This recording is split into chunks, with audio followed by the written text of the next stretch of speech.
Let's talk about that Pikmin demo.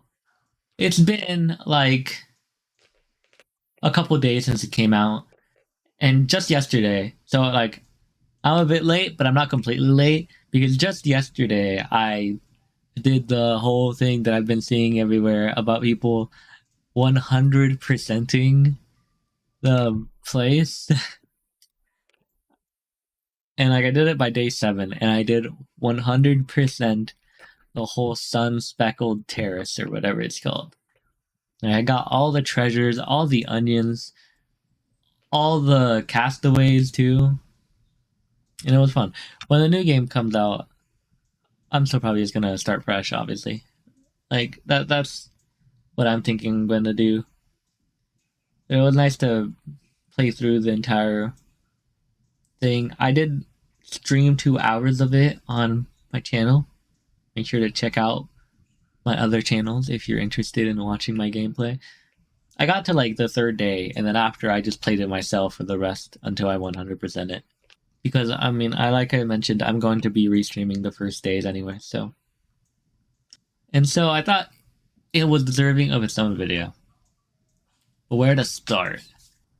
I mean, I can start from like right when you begin. It's interesting that when the demo starts, they make you play as Olimar. Like the game just starts you like right in the middle of Olimar's adventure with all the standard Pikmin types, red, yellow, and blue. And now Olimar just has this dog. I forgot the name of that dog, but the green dog, he just has it. And of course, I've heard all the discussion. People aren't sure if they're just completely throwing out all of the story for the past 3 games. I'm hoping they're not. I'm really hoping they're figuring out a way to put it. Then again, I should pay more attention to what the actual story is in the previous games. So I can't put my own take on it entirely because I'm not sure what the whole story is yet. I haven't even started playing 2 or 3 yet, which I wanted to. I want to at least get through 2 by the time that 4 comes out, and then I'll play 4, and at some point I'll return to 3. But I am hoping that they're not just completely like rebooting the series, I guess. Because I liked 1. 1 was very nice. And I'd like if the games have continuity somewhat, like that they're all connected. They all lead into each other some way. But the game starts with the Olimar section of him getting the interstellar radio, and he has the SS Dolphin from the first game. Which that part I know that he loses the SS Dolphin when you start the second game. And also that interstellar radio being the same piece that you get in the first game. But obviously this is not the same place you get it in the first game. This is a house, which is also really cool that you get to play in a house. But obviously it seems that they're restarting it. But the game starts with you picking up the interstellar radio, and then that's when the sound to everybody gets let out. Or I don't know, just the signal, the SOS signal, that's what it was. Across apparently all of space. My solution to the whole thing is imagining that he got the interstellar radio from the first game and it sent it everywhere, but all these people that are coming now are like months late. But I'm guessing it's not. I don't know. I need to look more into it yet. But it's actually after the events of Pikmin 1, which I've heard of the idea that this is taking place in Pikmin 1's bad ending because you've seen the red leaf guy that looks like Olimar. But I don't know. But that's when the rescue corps come in, right? They get the SOS signal and they go to the planet to go rescue Olimar. And then they crash themselves. And so the random rookie that they just gave the job goes in their own ship to rescue the rescue team as well as Alamar. Which, sure, it works. It's not the best start of a story, but it works. I would have preferred something a little bit else, something else. But it works. And then, of course, you get to the character customization. I could talk about that part because it's nice that you get character customization, but I am not a fan of it myself. I am not. Most of the options I just did not like. I ended up going with basically the character that they've been showing in all the trailers. I'll say default girl because that's just what they've shown in the trailer footage usually. From what I remember, that's the go-to. I guess maybe it's on me that I've never been all that interested in character customization, but I would have rather it been like the other games, right? Where you're playing as an already formed character, because in the first one you're Olimar, and Olimar has his own whole backstory. He has a family. He lives in that, what's it called, Hakatate, I think. And then for the second, you have Olimar and I'm gonna get this wrong. Olimar and Louis. And I'm pretty sure Louis has some back. Like, I have no idea anything that happened in Pikmin 2. That's the game I know least about. But then for Pikmin 3, there's a whole three captains, Alf being the most recognizable one. I don't remember much about the other two. But they are characters that you play. And this game has the main characters, of course, with all of the treasure corps people that you end up rescuing. And I guess with so many different characters that they put in, because a lot of them do different things, I guess it makes sense that they just make you create your own. Even the first one, you're literally the only human there is Olimar. Second one, I'm pretty sure it's just Olimar and Louis. Third one, the three Alf and the other two, as well as Olimar and Louis, I'm pretty sure. And then this one, there's a ton more. The Rescue Corps has 6 other people, I think, alongside all the Leaf people that you'll find and all the other castaways. So there is a lot of humans, a lot of different characters that you meet. So adding on to that with your own main character story might be like, that might be why they decided for the character customization more, which I get it. But I would have preferred the character you play as to have their own backstory. One more complaint, like beginning, once I started playing on my own, I did not feel it as much because now I'm just going on my own, and I was also skipping anything that I just did not want to. I did not bother to read, but just there's a lot of dialogue, and I don't know if it's handholdy, but just the game stops you a lot at the beginning. There's a lot of people talking, and they have a lot of dialogue, it's not bad. Just for the type of game that I like, I want more time with the actual Pikmin than being stuck reading dialogue. But it's a minor complaint. It's not too bad. And every single conversation can be skipped, which is good. And this game gives you a tablet, which, okay. At least they didn't go with a Switch. They could have gone for the Switch. That's basically what the Sheikah Slate and the Pura Pad has been in the Zelda games. But this game, it gives you a tablet. When a tablet, you get the things to see, like having the missions and I'm gonna check if I have the game up so I can look at it right now. Nope, I closed it. Oops. Well, you have like the missions and the side quests. You can see the map there, obviously. And all the things, all the tips and tricks from the previous captains, which I do like that part.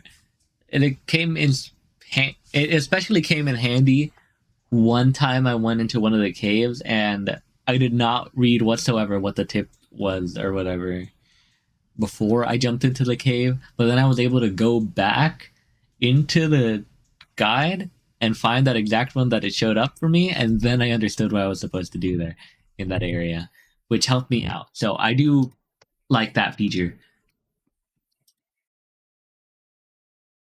And then the point of not the point of the game, but the objective of this game, well, obviously the objective is to rescue all the castaways from the rescue corps, along with the other ones, some if you find them, and then Alamar. But like in the third game, you went around collecting fruit, so you'd have enough food to survive.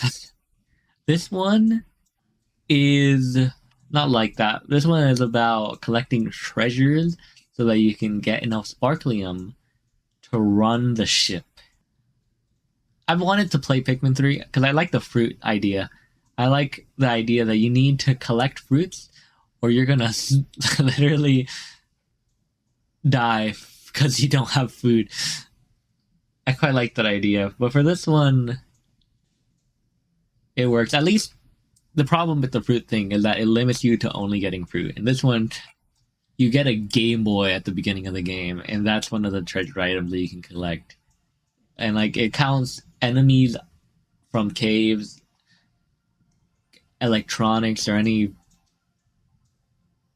thing really that you can find there can count as a treasure. Puzzle pieces count as treasures for some reason.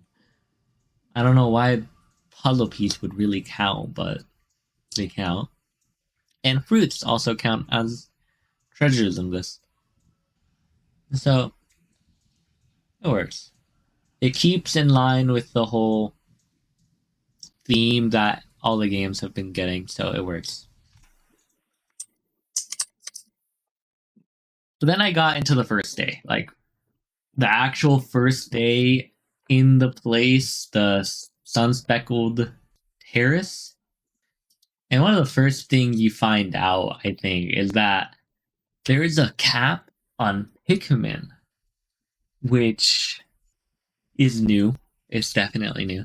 Because in the games, the previous games, like Pikmin 1, you can have 100 Pikmin out at a time. You can pick whichever one from the three. In this one, I'm pretty sure that the limit starts at 20.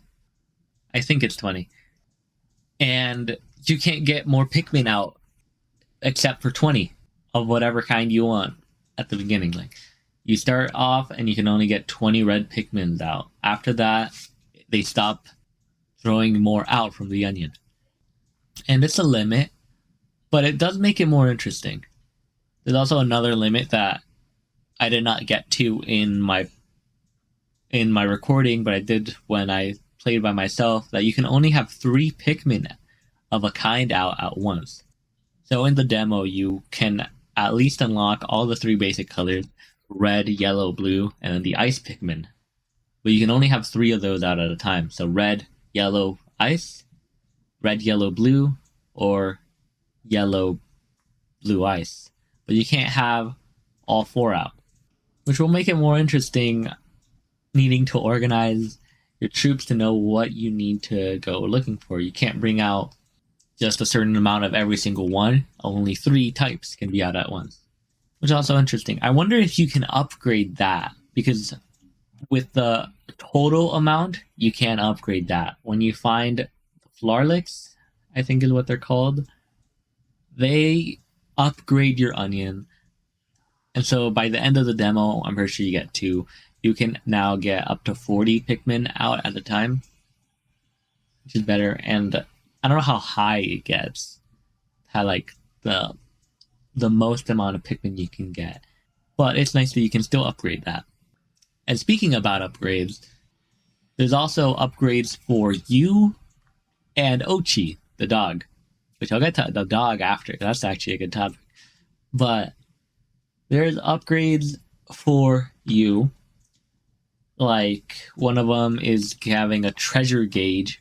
Actually, one of them, the most important part, the most important one is having the rush horn. I don't remember what it's actually called, but the ability to press X and then the Pikmin rush out to of all the types that you have. That's definitely like the most useful one. But there's a lot more, and you can also buy some for your dog. The one that saves you from heat, your own character, or from like lava. I don't know what it is on the ground. It can also be used. You can also buy a version for your pup, and they all just cost raw materials. And then there's also usable items like a scrummy bone, which heals the dog. There's emergency kits so you don't die. Stuff like that, which is cool. And then there's the pup drive upgrades, because the dog is very useful. Through the gameplay, the first 2 days, or 1 day, I'm not sure, Oatchi is a small little pup. And then randomly overnight, he just grows to full size. I didn't think that it was going to be so sudden, but literally overnight, he just grows and doubles in size, and that's when you can actually start riding him. And it's useful to go around with him. I feel like he's not much faster than just using your character, but all the Pikmin go on you when you do that. And you can rush with him. So you're riding with your Pikmin, you rush into an enemy, and then all your Pikmin hop onto the enemy.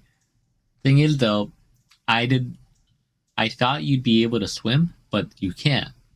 You unlock that though. I think around day 5, 6 is when I unlocked swimming. So there might be other things that you just unlock through playing. But apart from those, there's the upgrades that you can buy with Pup Drive, which from what I remember, you get the Pup Drive by rescuing the castaways. And the Pup Drive upgrades, they are very useful. There's some that it'll let you use Oatchi with more power, so it'll have the strength of 10 Pikmin instead of just 3, or doing more damage to enemies if you send Oatchi to attack enemies. The ones I first used it on, my Pup Drive points, was the commands. Because you can tell Oatchi to go this way, go that way. You can tell Oatchi to go gather Pikmin for you around. So you send all the Pikmin out somewhere, then you can send Oatchi to pick them back up after they have been did whatever task they were doing. And I feel like the commands are really useful.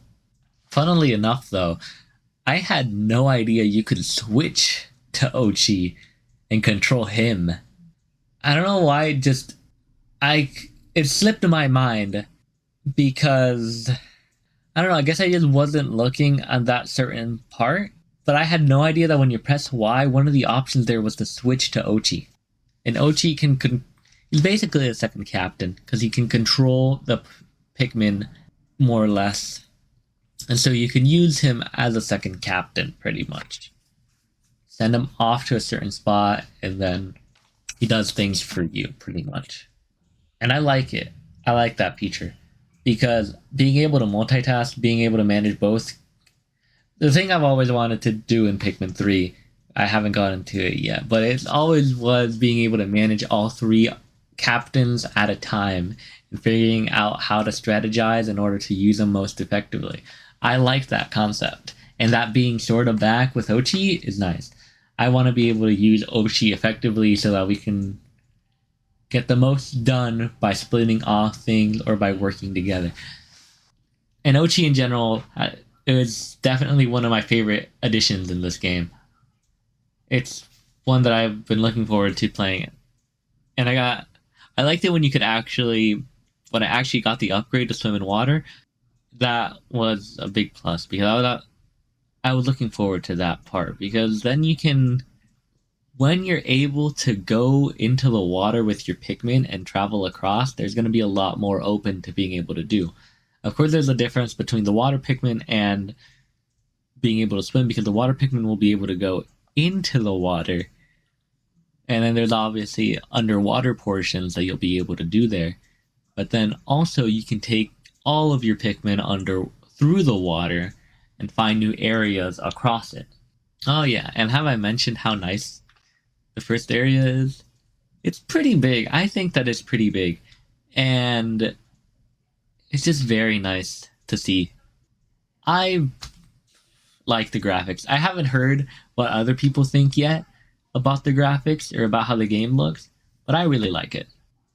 It is one of my favorite looking so far on the Switch. I just find the look very charming. Oh, but I guess one part I haven't gotten to is the fact that because I'm going through my video a little bit as I'm going through this, so I know what to talk about. And it surprised me how early on you get the ice Pikmin. And it's interesting how the ice Pikmin are different than any of the other ones, pretty much. Because you don't find an onion for the ice Pikmin. At least you don't in the demo. I don't know if you don't in general, but the ice Pikmin, you first find them in the cave. And I think that's the only place you find them. And they do not have an onion. You can't breed more. You can't bring cyan, whatever plant it was or enemy, and then have the onion spew out more ice. You are stuck with the ice Pikmin that you got from the caves. And that's really interesting. The thing I most liked was that it did not limit you to just starting off with the basic three. You actually start with ice Pikmin as the second Pikmin you get, which was cool. It was different. I don't know if Pikmin 3 is like that. I don't know if Pikmin 2 is like that, actually. None of the games, but I was hoping it wouldn't just be that it introduces you slowly into the other three Pikmin. It's also nice that you can actually find all the colored Pikmin in the first area. And they're not like... Well, the water Pikmin are a bit difficult to get. But at least the yellow Pikmin for sure. There's no build up to those. You can just find it your first day and then start using yellow Pikmin. I'm pretty sure. Maybe not your first day, but you can get it very soon. The water Pikmin were difficult. It took me like 3 days to figure out how to get them. I had to end up looking up a video, and luckily the upgrade I needed for the dog, I had enough pup drive to get it. But if not, I would not have been able to get it during the demo. All the castaways that you save, it might not be all of them, only the ones that you basically get throughout the demo, but they all seem to do something. Like you save a castaway and one has a treasure log. You can see the treasures that you collected. You catch another one, you have a Piclopedia, you can see all the enemies. One of them gives you upgrades. The other one was the pup drive. That's the captain. Then the first one you saved is the one that gives you the locations that you can visit. And there's this one guy, which I didn't really understand, but gave you a quest. So they do different things, which is nice. But I just noticed, which I know I forgot to mention about the caves, is that time doesn't pass in the caves. It might pass. The game says 1/6, but time doesn't seem to pass in the game. Definitely not in the same pace. You can spend a lot of time in the caves with almost none being spent above ground. So, I mean, when you're in the caves, you don't have to stress about wasting the day in there. You just get to use your time however you want it. Because it'd be difficult to be able to manage going into caves as well as needing to still get out of there before the day ends. It could have worked, but this simplifies that portion of the game. You'd think I would have ordered these or something though, but I'm going through this completely off script. So as I'm seeing things in my own recordings, I'm thinking of more things to bring up. Like the fact that the areas are so big. I don't know if they're so big compared to the other games, but they're pretty big that you have different places to set up camp in the areas. which is also really useful. Oh yeah, and the raw materials. I completely forgot. One of the guides gives you the ability to use the raw materials to create bridges. So I know that in some of the games, it's just a pile of bridge materials, and then you send your Pikmin there to pick up those bridge materials, and then the Pikmin take them to wherever the bridge was. But in this game, it's different. They're all raw material. They're all like cyan, light blue crystals that you bring to the ship. But then from the ship, you can take them out as like clay, and then use them to build a bridge wherever you found a bridge. You send your Pikmin to the bridge where it needs to be built, and then the Pikmin themselves will head back to the ship, take out the raw material, and then head back to the bridge and build it for you.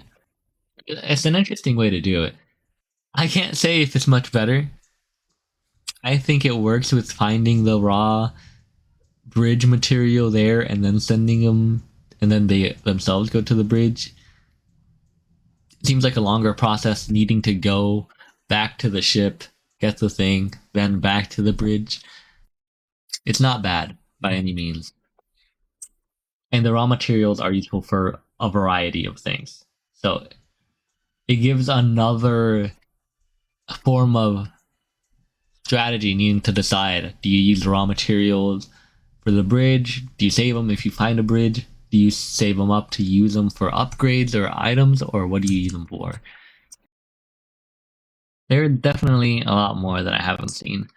The whole night exploration thing we haven't tried out because that's not available in the demo yet.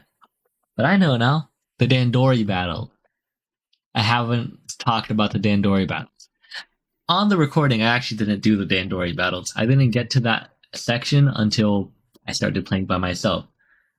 And they're nice little mini games. It's like caves have the world segmented off to create puzzles for you, which is cool. And then the Dandori battles that you find, there are other caves pretty much, but they're just mini games that you are allowed to play. One is trying to collect all the treasures in a certain amount of time, and the other is the actual Dandori battle that you're fighting against the other person to collect more treasures than them in the time limit. And it was cool. I liked the idea. I know there was a certain kind of game mode like that in Pikmin 3, the bingo game, but I like the idea of fighting with the, I don't know what the guy is, the leaf person. You fight against them in the Dandori battle. And it was cool. I enjoyed it. It's definitely a thing I look forward to finding more of when I get farther into the game. So it's good. If they'll get repetitive, I'm not sure. I'll definitely be hoping that there's different things in each one. It's not just the same exact thing. But it was charming. I liked it. And the scenery is completely different than anything you see in the game. It's all like pink and colorful, while the rest of it is real world, the landscapes. So it adds a very different look to the game, but they're good. All right, and I'm sure there's a lot more that I'm forgetting to mention, and a lot more for this game in general. This seems like a very cool game, and I'm liking the look of it, to say the least. I do like how it looks. I definitely want to play more. I already knew I would because I've always been looking forward to Pikmin. I enjoyed Pikmin 1 a lot. And so I'm looking forward to this one. And I hope that the 21st comes soon so that I can actually play it. But if you've gotten this far, feel free to drop what you thought in the comments below. Tell me, what if you think I missed anything? Because I definitely feel like I missed a lot of stuff that I could have mentioned. Bring it up, even I'll reply to the comments and say what I think about it if you remind me. But Pikmin 4 is definitely fun. I definitely want to play more. There's some things that I've mentioned that could have been different, some things that I really liked, but overall, I'm happy with the demo, and I want to play more. So make sure to stay tuned follow my gameplay channel so that you can see when the game comes out and I post my let's play of it. Because I'm going to do that and it's going to be awful. I'm going to die a lot. Or like, I won't die, but I'm gonna suck, at least. I mean, I didn't get killed. It seems like a fairly easy game. Like, all things considered, it seems that they lowered down the difficulty. I don't know if is that way in 3. I know people will say that 2 is super hard. And this one seems easy. It might just be because it's the beginning of the game, I know, but still. But yeah. Make sure to subscribe for more. I'll see you guys next time.